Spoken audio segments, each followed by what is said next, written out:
Hey everyone, in today's video we're going to break down all the tools you're going to need to start your own welding business. Both mobile work and shop work. Now you'll note in this video, I'm already assuming you have a small garage to work out of and a pickup, or maybe a trailer is another option too, to pull your tools around in. To start out this video, this is if you have a $10,000 budget. For mobile work, you're going to need a welder. If you have a $10,000 budget and you don't already own a generator or something like that, I would suggest you go out and you get an engine-driven welder. Now, if it's something you're going to rely on every day and you don't know much about them, I recommend just going and buying a entry-level new one. For me, I bought the Hobart Champion Elite. It is the 225 welder, and I've got 50 feet of stinger and 50 feet of ground, along with 50 feet of extension cord. And in this rung here, I also have 50 feet of torch lines. They're just in the shop right now out of the weather. So if you're gonna do mobile welding work, this is a great unit. It can power other tools.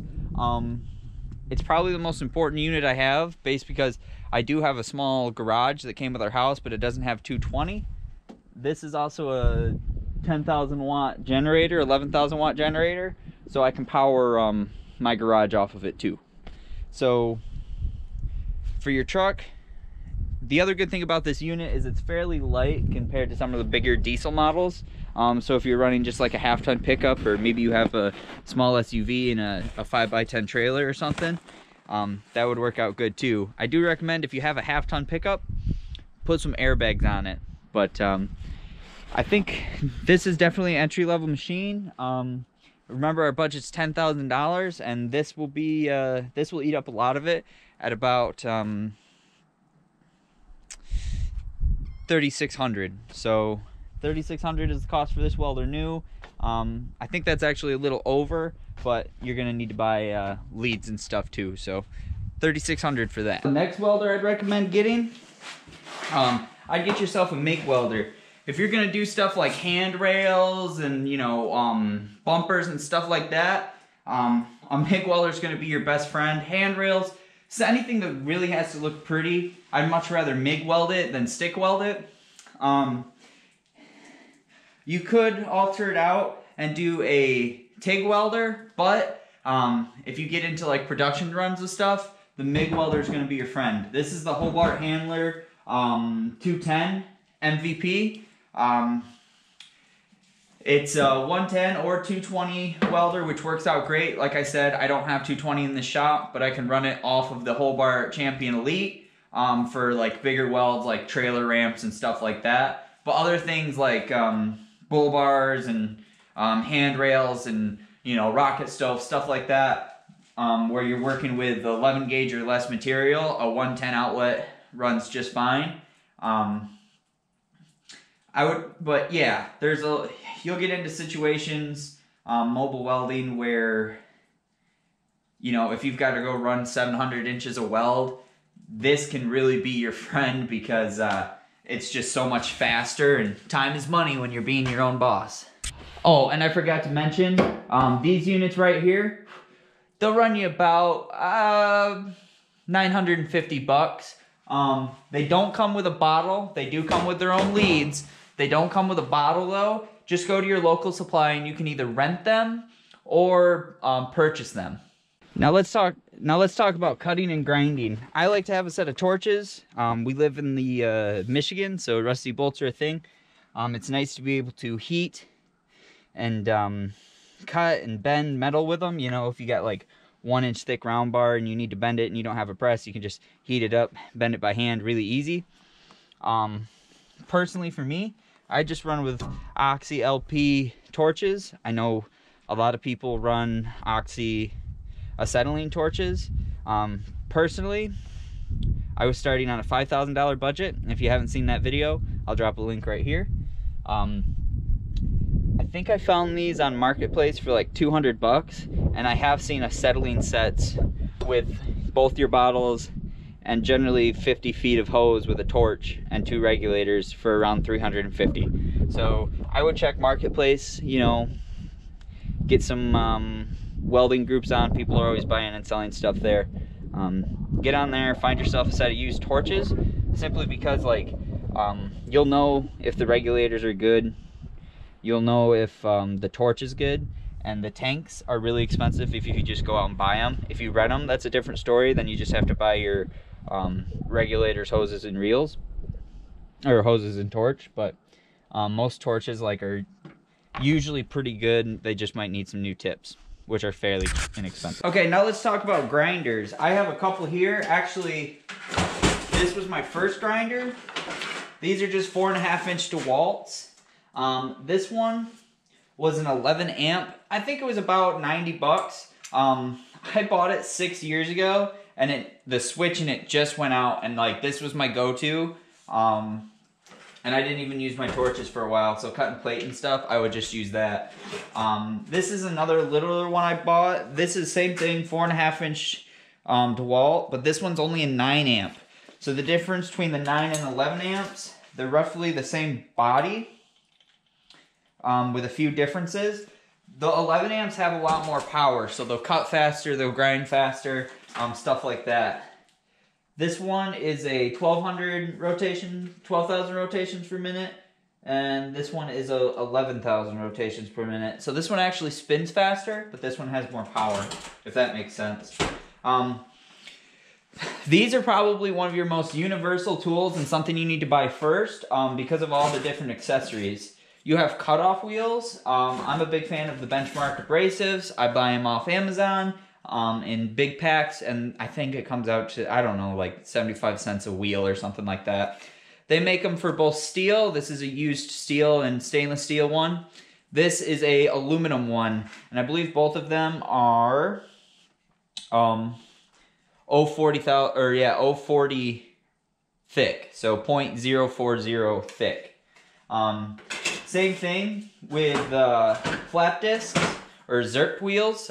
They have some for aluminum. I don't really use these much. I just use the stainless steel and steel ones for everything. And I know it sounds weird, but if you put beeswax over them, they work good for aluminum too. The other thing is a hard rock. This is a DeWalt one. This is probably just one I bought. For whatever reason, I've been having a hard time getting the Benchmark abrasive hard rocks. But yeah, so this is a hard rock. This will take down the bulk of the material, and then you can come in, clean it up with this, and get it ready for a sander. The other thing is wire wheels, and here are just a few different kinds. You can use these to clean metals and stuff like that, either before or after welding. These are really nice if I'm doing like boilers or something with, you know, and I've got like 30 inches of stick welding to run out. I can take these in there, grind off all that slag, make sure everything gets cleaned off really, really good, and then run my next pocket. Especially if I'm running hot, this, you know, if I run it and it's hot, I can peel it off with this really quick and get back into it while it's still hot. But yeah, so I have two 4.5-inch grinders. What I would probably recommend is getting a 4.5-inch grinder that's at least 11 amps, whether it's DeWalt, Milwaukee, Metabo, whatever you can afford at the time.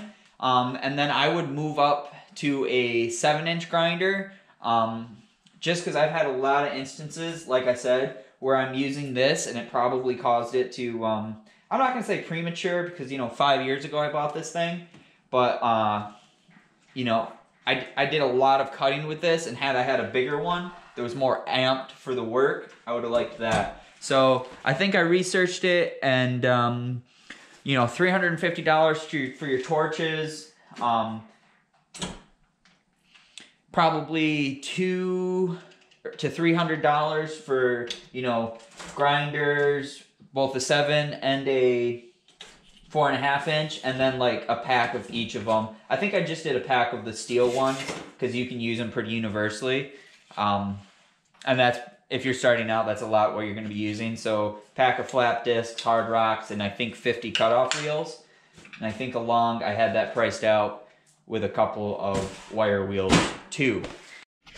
The next thing we need to talk about is layout tools. I have a couple here.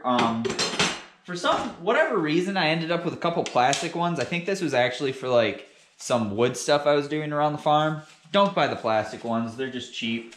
Buy the metal ones, you know, you're working with metal, it's good to have metal stuff. But, you know, I like a couple speed squares. A big, you know, these are just 6-inch ones. You can get a 12 and 22.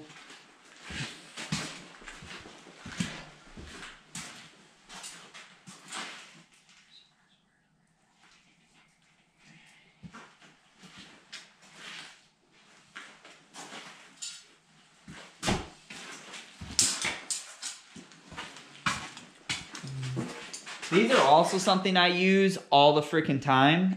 Just another speed, different angles, stuff like that. But most of them have a little level bubble, and that comes into play. Another thing too, I just go get Harbor Freight tape measures. I mean, tape measure is kind of a tape measure. I know some people beg to differ, but it is nice. I do have one in the truck that this is a magnet. The reason it's a magnet is, you know, if I can just put it connected to something and then snap a line. That's easier because when I'm out quoting jobs, a lot of the time I'm by myself, so it's nice it's like having someone hold the tape measure for you. So you might want to check into one that's magnetic. But in the shop, I do a lot of fabrication work. I like to just have a 16-foot tape measure on my hip at all times, and then I'll have some bigger 20, 30 yard ones, or 20 or 30 feet, not yards. The other thing you're gonna want is levels. I've got a few here. I think there's a few more in the truck, but yeah, you're gonna want levels. These ones are magnetic. These are generally the ones I carry out on the road. I don't have a long one. I'd probably get a 7-foot one or so.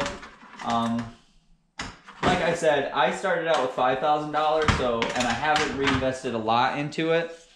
But just go to, you know, Harbor Freight, Lowe's, Home Depot, wherever you feel like, and spend, I think I figured it out, you could spend $200 on straight edges and layout tools. Another thing is you want to pick up, and it doesn't matter what you use, you could use Sharpies, soapstones, pencils, pens, whatever gives you a good line. Personally, I like soapstones. I buy the thin ones. I can't remember how much these were. They come in a pack of 50, and they also come with a little like brass clip for them so they don't break so easy. My brass clip got bent or broke or something, so I'm just running through all of these with my hand, just being gentle and careful with them. But yeah, I like soapstones because they give me the best edge. Another thing is some carpenter squares.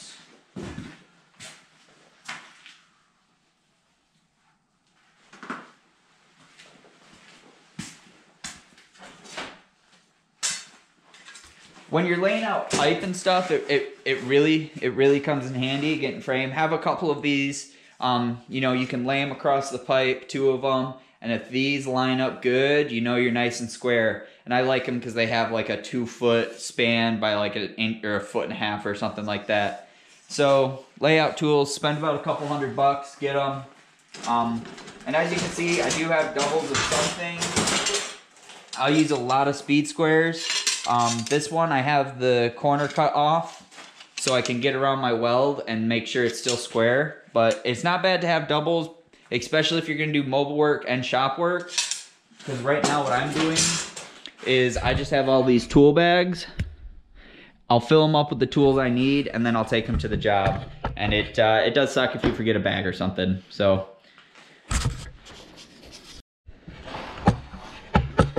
all right, guys, one thing you'll notice as I'm going through listing off all this equipment, I'm not talking about like what this, like each piece of tooling or anything does.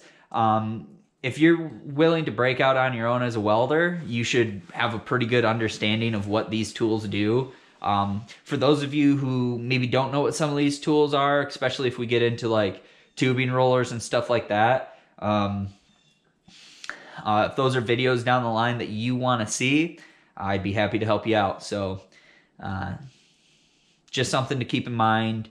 If you're a little unsure of like maybe you can MIG weld but you don't know how to stick weld, you should definitely get a stick welder and be practicing before you buy a welder, put it on your truck and start advertising that you can do that kind of stuff. So if you need future videos on that kind of stuff, just let me know in the comments below. Make sure you check out our polls, because that's kind of how you guys put your input on future videos. And yeah. Another tool you're gonna need something that can lay out holes, and an impact comes handy. This isn't a hammer drill. I do recommend, I think I saw a kit, especially if you're gonna get into handrails and stuff.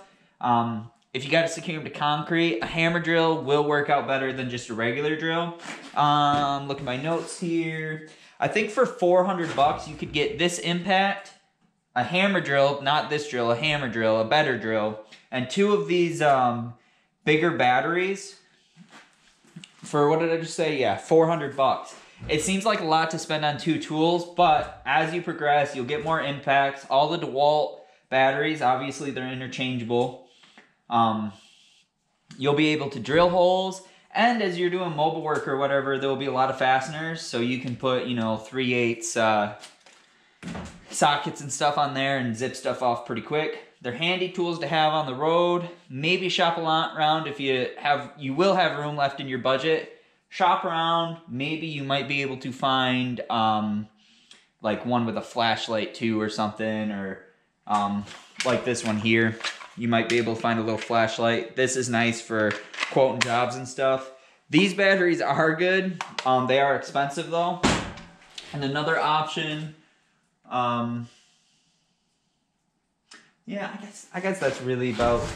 You'll need that to get started. I was gonna say you could get a cordless grinder, but I probably wouldn't spend the money on that right away if I only had $10,000.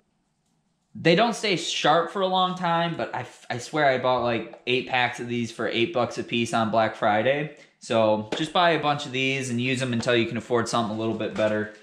And they're a pretty good size from, what is it? Hold on, I'll tell you here. Ranging from 1/16 to 1/2 inch by 64ths of an inch. So it goes up 64ths of an inch each time. So not a bad set. And it is nice to have them 64 step-ups, especially if you're going to do some tapping, you know, threading and whatnot. You'll need those because certain threads call for different size. Now let's talk clamps and hammers. Clamps are a big one. You're never going to have enough when you're starting out. These are 2 that I just bought from Harbor Freight. Again, I bought these 3 years ago, 4 years ago. They were one of the first things I bought, and they're just as good today as the day I bought them. I haven't had them break or anything. These are other good ones. A lot of times you'll see these on sales in like packs and stuff, or yard sales. Yard sales aren't a bad idea for hand tools either, especially because you can find some better name brand stuff for like super cheap. But I'm not going to give you a number to go out and buy this kind of stuff with. I think, like I said, you can pick these up from for dollars used. I feel like these are $20 a piece. That's what I have for metal clamps. Working style clamps, but they definitely work in all different lengths. These are actually pretty good. And again, C-clamps are another thing you could definitely buy used on yard sales, but you use clamps all the frickin' time. You're never gonna have enough of them, especially if you're fabricating. So for clamps and hammers are another good thing. I have an assortment. I do have a couple of mallets for like small taps, some body hammers, chipping hammers, ball peen hammers, and a sledgehammer. My budget I set aside for that was $200. Just go, and I'd probably look and see if maybe for 50 bucks I could get like a sledgehammer and maybe like a pack of ball peen hammers. And then the rest I'd probably look to spend on clamps. Maybe 75 and get yourself a rubber mallet and some body tools, depending on the amount. Like, you don't need rubber mallets and body tools if you're gonna be doing, you know, a lot of heavy structural steel. But if you're gonna do any like sheet metal fabrication or anything like that, body hammers, mallets, then you'll need them. So I'd say probably $75 on hammers, the rest of that 200, 125 bucks on clamps and stuff. Basic wrenches and hand tools. No, we can't really move that far. Sorry. Basic wrenches and hand tools. As you see, I've got sockets, hand wrenches. I just bought like a cheap metric size and a cheap standard US size. You know, same thing. You're gonna need pliers. These are good for like sheet metal stuff. These aren't bad either for clamping stuff down. Needle nose, vice grips, channel locks. Do what I do and just take a pair of your wife's scissors from the kitchen. Assortments of bits I use a lot. These step bits aren't bad either for drilling. Just be careful if you're drilling them with a hand drill. They can be wrist breakers. One of these isn't a bad idea either. It's just a little spring-loaded punch for laying out holes. Get stuff nice and accurate. Files. I always carry a file with me around when I'm stick welding to clean the end of my electrode and file down whatever I'm doing. Chisels, punches, all that kind of stuff. That's good to have too. So what I do is I buy those cheap Harbor Freight drill bits kits, and when most of them are broken, I'll just keep all the good ones and toss in here. I do keep a few paddle bits because sometimes, you know, we do like wood tables and stuff. There's some step bits. I did have a pack of Cobalt drill bits that were really nice, but most of them got broken or stolen. Not by me. And that is another thing why, like, when you're first starting out, you might want to buy cheap tools, because you might be working somewhere and someone might help themselves while you're, you know, 50 feet welding on something. They might go help yourself to some of your tools. So that is another thing to watch for. These are just some extra half-inch sockets, quarter-inch sockets, kind of miscellaneous stuff. Chalk lines and string lines are good for like layout tools, pencils. Temperature gun, that's another good thing to have. I kind of forgot that was in there. A couple different wire wheels. Pry bars are good to have. Tip cleaners. These are my version of a TIG finger. They're actually just oh, it's escaping me. I know it looks like the same thing, but these are actually just spark plug sleeves to keep heat out. I just slide them over two of my fingers, fold it over like so. You can lay it on something and start TIG welding. If you have a $10,000 budget, you might not be buying a TIG welder right away. You could go the route, I guess, with a big generator and then for $1,000 and then spend $2,000 on a TIG welder, because you can run a stick welder off there, but I will tell you, that's what I did, and it gets tiring lugging that stick welder around. It's better just to be able to go up to your lead rack, pull off leads, and turn on your machine and start welding. So for basic hand tools, wrenches, hand tools, spend $200. You're always going to need more, but spend $200 and get yourself started. Now let's talk PPE. So, personal protection equipment, that is a must. You're going to need a welding hood. These are a really cheap one. I bought just for a spare. I had like a helper helping out for a while, and he would wear this one. It's just always dark lens. I think it was $50 on Amazon. The one I've used, and I have used for years, is a Lincoln Electric hood. I swear I bought this from like Home Depot or something for $100. Really nice. You can get the covers for them at Harbor Freight. Again, I think it was $100, auto darkening. And I bought this 4 years ago, and it's still working good. And then I would go get a Jackson face shield. I swear these are only like $30 or something. And I believe it is this certified plastic that's in these, so if something breaks, it isn't going to shatter on you. Yeah, just good. And you can get the replacement shields for them online. And it actually has a pretty comfortable headband. Like this headband is more comfortable than the one that's in my Lincoln Electric hood. Safety glasses are obviously, I have those out in the truck. Earplugs is another big one. You're always gonna want welding gloves. For me personally, I like to just go get well, let's look at a newer pair. Personally, I just get on Amazon and kind of buy in a bulk deal these Tillman gloves. These are actually MIG welding gloves, but I'm comfortable enough in them to TIG weld. I do have some TIG welding gloves for like stainless steel food grade stuff I keep clean. But I TIG weld in these and I'll stick weld in them along with MIG welding too. If you want to just buy like one universal glove, MIG welding gloves to me are the way to go. And then outside of that, you should always have full sleeves. You don't want to be getting skin cancer peeled off you, and steel toe boots. Those are a must. Oh, and another good thing, especially if you're working with machinery and stuff, don't have like a long beard or long hair, earrings, necklace, stuff like that. Stuff that get caught and rope you into something. Really depending on, like a lot of us, if we have a day job or something, we already have safety glasses and earplugs and steel toe boots. So if you got to get your own welding hood, and if you're welding for somewhere, I've always had it where I had to supply my own hood. But maybe I was working at a place where they didn't like you to take your welding hood home. So that's when I bought my second one, I think. I think that's when I bought my Lincoln hood. And I don't even think I ended up taking the hood I had from that job.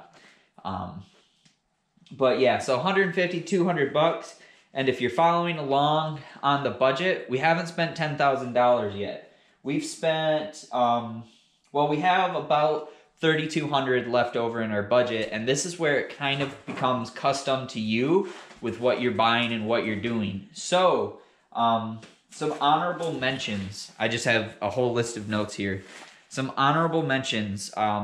If you're going to work on like a lot of automotive stuff, you know, building custom bumpers and step rails and side-by-side bumpers and all that kind of stuff, and like roll cages and stuff, tubing bender and a tubing roller. You can get into decent ones each for like $1,000, maybe even a little cheaper on the tubing bender. Personally, I'd go down to Harbor Freight, pick some up, and then go to Swag Off-Road and get some of their kits for it. Another thing that might interest you is a Swag finger brake. Go down, buy a Harbor Freight shop press and get the Swag finger brake kit. I think they run like 400, 500 bucks up to $1,000 depending on which ones you want. I kind of want to buy their 50-inch finger brake kit because I want to be able to bend 4 foot. I have a bending capacity of 4 foot, but for those, you can't go to Harbor Freight and buy a press brake big enough, so you have to build your own. Stay tuned. That might come in a upcoming video. For me, what I do, a lot of heavy equipment repair. It's almost like a 50-50, if not like a 60-40.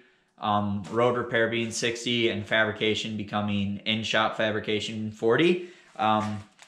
I would buy a compressor. I'd spend about $1,500 on it, and then I would buy a plasma cutter for about $1,500 to eat up the rest of that $3,000.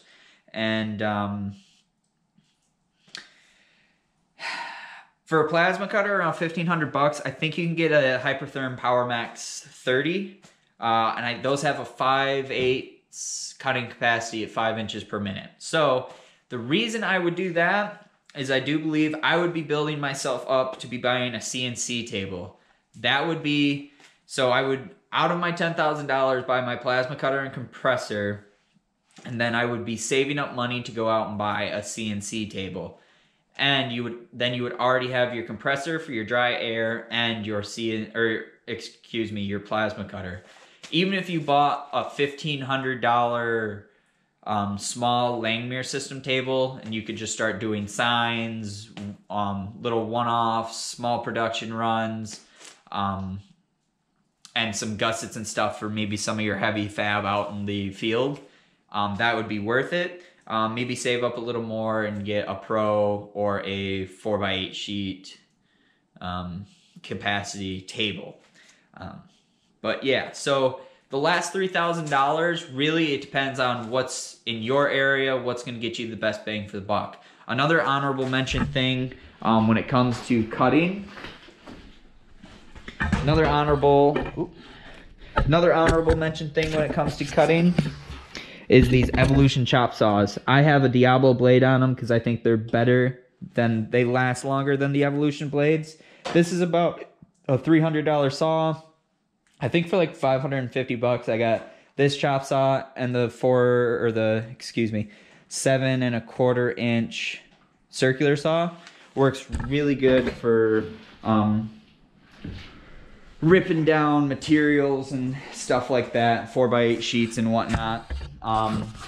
That would help speed it up, especially with the circular cutter, the circular saw, ripping a 4x8 sheet down. I think you guys saw in previous videos, I'll add a link to it now. We did a dingo bucket, and it literally took us like 3 hours to fab from flat sheets to produced out, shipping to the guy. It was good money.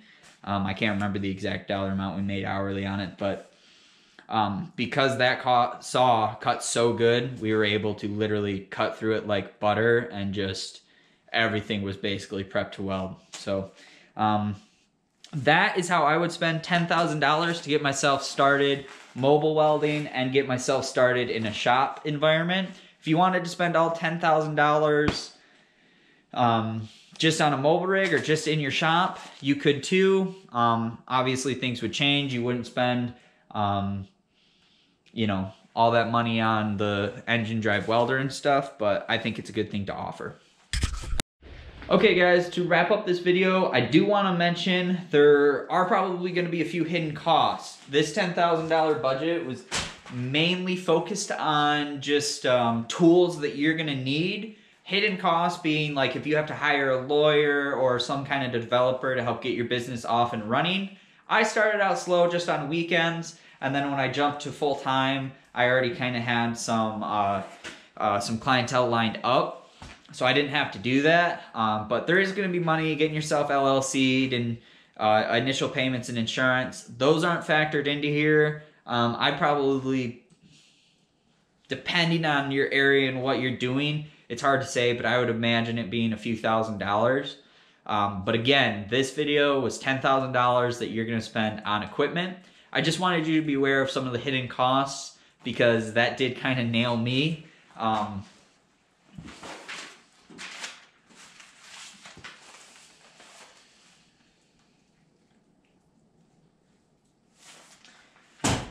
So anyways, guys, make sure you like, comment, and subscribe to my channel. And please share my videos to help get the word out about my channel, bring more eyes to it. A lot of good information here. And until the next video, remember, if you're not burning, you're not learning.